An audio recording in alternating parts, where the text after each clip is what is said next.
बिस्मिल्लाहिर्रहमानिर्रहीम। आज हम डिस्कस करेंगे थ्योरी ऑफ ऑप्टिमाइजेशन। इसका लेक्चर नंबर 1 है। इसका पहला टॉपिक है extrema of a function one variable. अगर आपने किसी फंक्शन को मैक्सिमम चेक करना है, आपके पास एक डोमेन है, for example A to B के दरमियान हम एक पॉइंट लेंगे सी, जो इसका इंटीरियर पॉइंट होगा। अगर हम इस फंक्शन में इस पॉइंट को पुट करेंगे तो F of C greater than क्या हो, एफ ऑफ एक्स। अब आप देखें जो एफ ऑफ सी है ये ग्रेटर देन है एफ ऑफ एक्स से।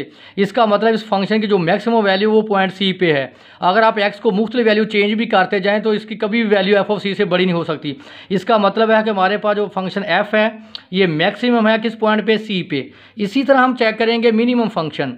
इसी तरह हमारे पास एक डोमेन डी होगी जो हमारे पास इंटरवल है ए टू बी। इस इंटरवल के दरमियान हम एक पॉइंट लेंगे सी जो लाइज करेगा बिटवीन ए एंड बी। यही पॉइंट जो सी हम फंक्शन में पुट करेंगे ये हमेशा लेस देन इक्वल होगा एफ ऑफ एक्स से। इसी का हमेशा एक फंक्शन की मिनिमम वैल्यू और एक उसकी मैक्सिमम वैल्यू होती है। इसका मतलब है कि अगर आप एक्स को मुख्तलिफ वैल्यू देते जाएं तो इसका हमेशा ये फंक्शन बड़ा होगा एफ ऑफ सी से। इसका मतलब है जो हमारे पास फंक्शन एफ है ये मिनिमम फंक्शन है किस वैल्यू पे, सी पे। हमारे पास है first derivative theorem. First derivative theorem क्या है कि आपके पास जो फंक्शन गिवन है उसका फर्स्ट डेरिवेटिव लें, उसको जीरो के बराबर पुट करें। वहाँ से हमारे पास जो एक्स की वैल्यू फॉर एग्जांपल सी आती है ये हमारा इंटीरियर पॉइंट होगा। इस पर हम चेक करेंगे फंक्शन का मैक्सिमम होना और मिनिमम होना। हमारे पास है क्रिटिकल पॉइंट। क्रिटिकल पॉइंट क्या है कि आपके पास एक फंक्शन है, आप उसका फर्स्ट डेरिवेटिव लें, उसको आप जीरो के बराबर पुट करें और या जीरो के बराबर पुट करें, जो वैल्यू आएगी वो उसका क्रिटिकल पॉइंट होगा। या क्या है कि आपके पास जो फर्स्ट डेरिवेटिव है वो अनडिफाइन हो, किसको अप्रोच करे, इन्फिनिटी को। अगर तो आप फंक्शन को फर्स्ट डेरिवेटिव को जीरो के बराबर पुट करेंगे, जो पॉइंट आएगा वो क्रिटिकल पॉइंट होगा। या फंक्शन उस पॉइंट पे अनडिफाइन होगा तो वो हमारे पास क्रिटिकल पॉइंट होगा। अब हमने किसी फंक्शन को मैक्सिमम और मिनिमम चेक करना है, उसका तरीका क्या है, evaluate F at all critical point and and points. हम क्या करेंगे, उस फंक्शन को क्रिटिकल पॉइंट पे चेक करेंगे और एंड पॉइंट पे चेक करेंगे। हमारे पास इंटरवल है ए एंड बी। अब यहाँ देखें जो ए और बी है ये हमारे पास एंड पॉइंट्स हैं। जो हमारे पास क्रिटिकल पॉइंट और एंड पॉइंट्स हैं उसमें से किसी एक पे लार्जेस्ट वैल्यू आएगी और किसी एक पे स्मॉलेस्ट वैल्यू आएगी। अब हम फाइंड एब्सोल्यूट मैक्सिमम और मिनिमम वैल्यू। हमारे पास फंक्शन है F of X is equal to X square और इसकी डोमेन है -2 से 1। और यहाँ जो काबिल गौर बात है, अब गौर करें, जो क्रिटिकल पॉइंट होगा वो हमेशा -2 और 1 के दरमियान लाई करेगा। यानी वो इसका क्या होगा, इसका अपना इंटीरियर पॉइंट होगा। इसका फर्स्ट डेरिवेटिव लें, F dash of X is equal to 0, इसको जीरो के बराबर पुट करें, यहाँ एक्स की वैल्यू 0 आ गई।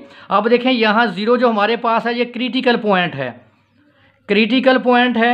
और जो -2 और 1 है ये हमारे पास एंड पॉइंट्स हैं। अब क्या करेंगे, पहले हम क्रिटिकल पॉइंट इस फंक्शन में पुट करेंगे, 0 का स्क्वायर 0, फिर हमारे पास एंड पॉइंट -2 पुट करेंगे तो आंसर 4 आया। फिर हमने एंड पॉइंट यहाँ फंक्शन में 1 पुट किया तो हमारे पास आंसर 1 आया। अब आप देखें 0 इसकी मिनिमम वैल्यू है और 4 इसकी मैक्सिमम वैल्यू है। इसका मतलब कि फंक्शन जो f है वो 0 पे मिनिमम है और -2 पे फंक्शन क्या है, मैक्सिमम है। इसी तरह हमारे पास थर्ड एग्जाम्पल है, फाइंड एब्सोल्यूट मैक्सिमम और मिनिमम वैल्यू। हमारे पास फंक्शन गिवन है और उसकी डोमेन -2 से 1 है। हमने इस फंक्शन का फर्स्ट डेरिवेटिव लिया, उसको 0 के बराबर पुट किया और t की वैल्यू यहाँ हमारे पास है 2 की पावर 1/3। अगर आप ये कैलकुलेटर से इसको सॉल्व करें तो ये आंसर 1 से बड़ा आता है। मैंने पहले आपको बोला था जो क्रिटिकल पॉइंट होता है वो हमेशा इंटीरियर पॉइंट होता है, वो हमेशा लाई करेगा -2 और 1 के दरमियान। अब देखें ये तो पॉइंट 1 से बड़ा है, इसको बिलोंग नहीं करता, इसका मतलब इस डोमेन में लाई नहीं करता। अब इसका मतलब इसका क्रिटिकल पॉइंट नहीं होगा। क्रिटिकल पॉइंट होने की शर्त है कि वो इंटीरियर पॉइंट हो। अब हमारे पास 2 एंड पॉइंट्स हैं, एक -2 है और एक 1 है। अब इस फंक्शन को हम एंड पॉइंट पे चेक करेंगे। पहले मैंने -2 पुट किया इस फंक्शन में तो इसका आंसर -3 आया। जब मैंने दूसरा एंड पॉइंट 1 पुट किया तो इस फंक्शन की वैल्यू 7 आई।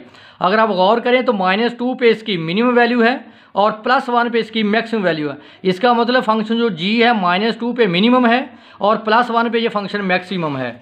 और इसकी एग्जाम्पल 4 है, फाइंड द एब्सोल्यूट मैक्सिमम और मिनिमम। हमारे पास ये फंक्शन गिवन है और उसकी डोमेन -2 से 3 है। हमने इसका फर्स्ट डेरिवेटिव लिया, जब हम इसको 0 के बराबर पुट करेंगे तो देखिए जब इसको जब मल्टीप्लाई करेंगे तो जीरो हमारे पास यहाँ से एलिमिनेट हो जाएगा। इसका मतलब है कि यहाँ से हम x की वैल्यू फाइंड नहीं कर सकते। अब हम देखेंगे कि ये फंक्शन किस वैल्यू पे अनडिफाइन है। अगर आप गौर करें हमारे पास जीरो लाई करता है -2 और 3 के दरमियान। हमने कहा था क्रिटिकल पॉइंट हमेशा वो होता है जो इंटीरियर पॉइंट हो, जो -2 और 3 के दरमियान लाई करे। अगर आप यहाँ जीरो पुट करेंगे तो ये अनडिफाइन हो जाएगा। इसका मतलब है कि इसका जो क्रिटिकल पॉइंट है वो जीरो है, जिसको हम इंटीरियर पॉइंट भी बोलते हैं, क्रिटिकल पॉइंट। अब हम इसमें जीरो पुट करेंगे और जो बाउंड्री पॉइंट है यानी दूसरे लफ्ज़ों में जो इसके एंड पॉइंट्स हैं वो -2 और 3 हैं। पहले मैंने क्रिटिकल पॉइंट पुट किया, फिर मैंने इस फंक्शन में इसके एंड पॉइंट्स पुट किए। अगर आप देखें तो सबसे जो मिनिमम वैल्यू वो 0 है और जो मैक्सिमम वैल्यू वो 2.08 है। इसका मतलब साबित ये हुआ कि 0 पे इस फंक्शन की मिनिमम वैल्यू है और 3 पे इस फंक्शन की मैक्सिमम वैल्यू है।